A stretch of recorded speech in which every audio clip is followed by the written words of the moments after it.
Hey folks, Fernando doing another video for the Modern Survivalist, and this little video is going to be an update on my Hatsan Escort semi-automatic shotgun.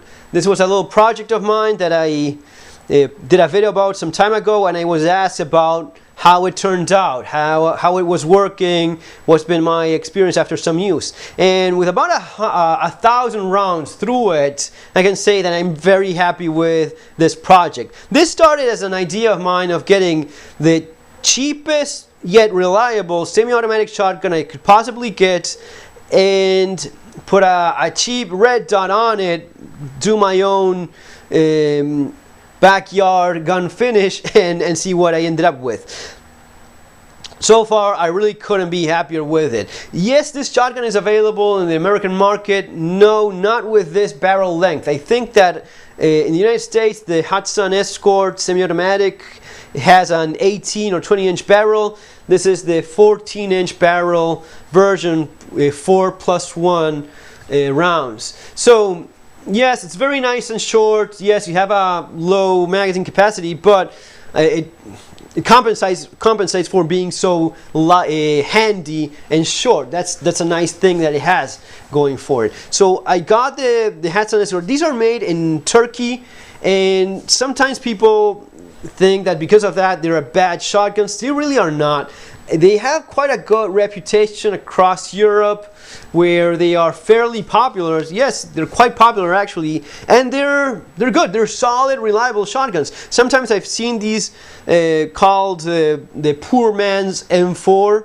You know, the poor man's Benelli M4. It is gas operated, so yeah, at least that's where the similarities are. But it's very well made. It's very solid, quite heavy actually for the size, which helps with that recoil. That combined with the gas system helps quite a bit. Yes, I have my Benelli M1, which I love, and it's, you know, the longer barrel and more rounds in the magazine. This is, you know, very handy if you want something that's compact.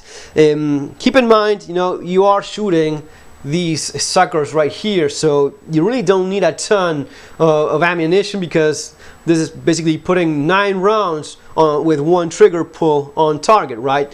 That kind of the point of the shotgun. So I did get the cheapest yet reliable shotgun I could possibly get. I went and got the cheapest, crappiest red dot sight I found in Amazon, which surprisingly has pretty good average reviews. I think it's like 4 stars. So it's maybe one of the most sold red dots in Amazon. I'm going to be leaving the link below because I did have good results. So I read, in average, it has quite good reviews. Some of the 1-star reviews said it just died the first shot I took. Thing is dead, died the next week, whatever, fell apart the first round I fired. And then there's many other guys that got it in their 308s or in their 12-gauge shotguns, and they have had it for thousands of rounds and it's still working well. That would be my case. Happy to say that it has been working well for me so far. You know, about 1,000 rounds, maybe a little bit more or less, but 1,000 rounds through it, and this thing is still holding on. The red dot, it hasn't died or anything. It's actually quite accurate. It hasn't even lost the 0. So at 50 meters with this thing is quite accurate, which is nice.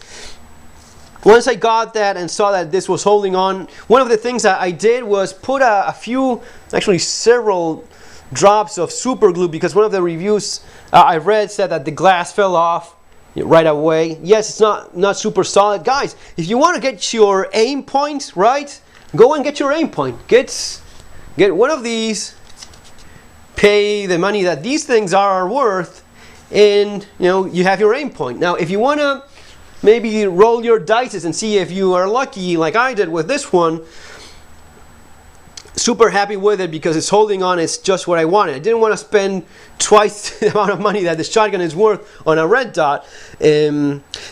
Also, being bought in Amazon, if it falls apart right away, you can ship it back to Amazon, get your money back, maybe get another 1 cent, see if it works.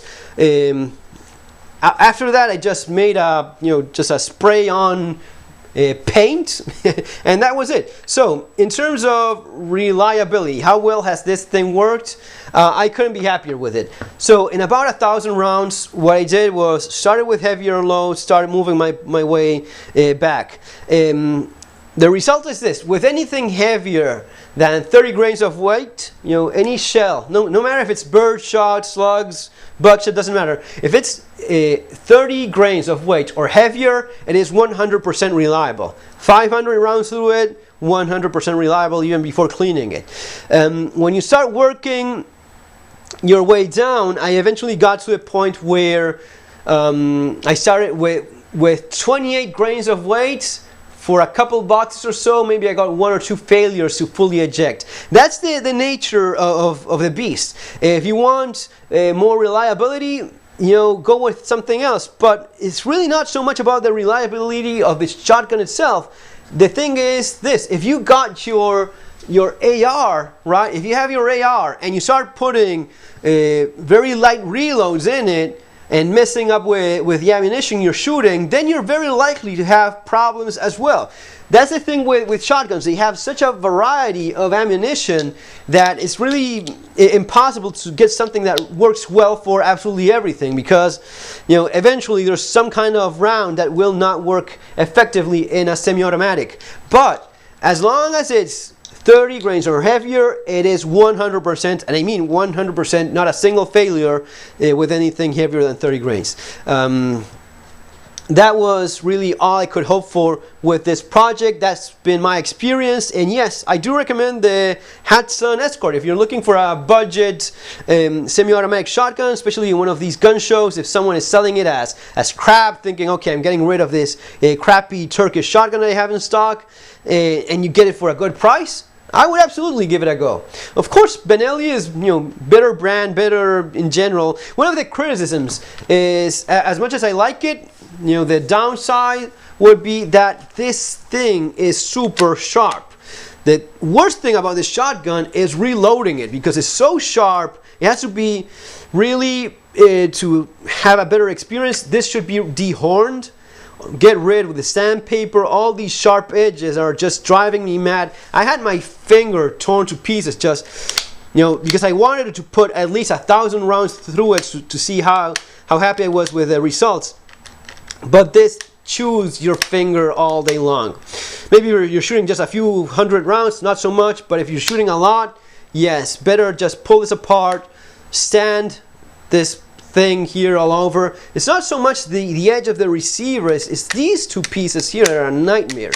Other than that, no problems, and just a great solid semi-automatic shotgun. Folks, it's been all for now. Take care. See you in our next video. Have a great day.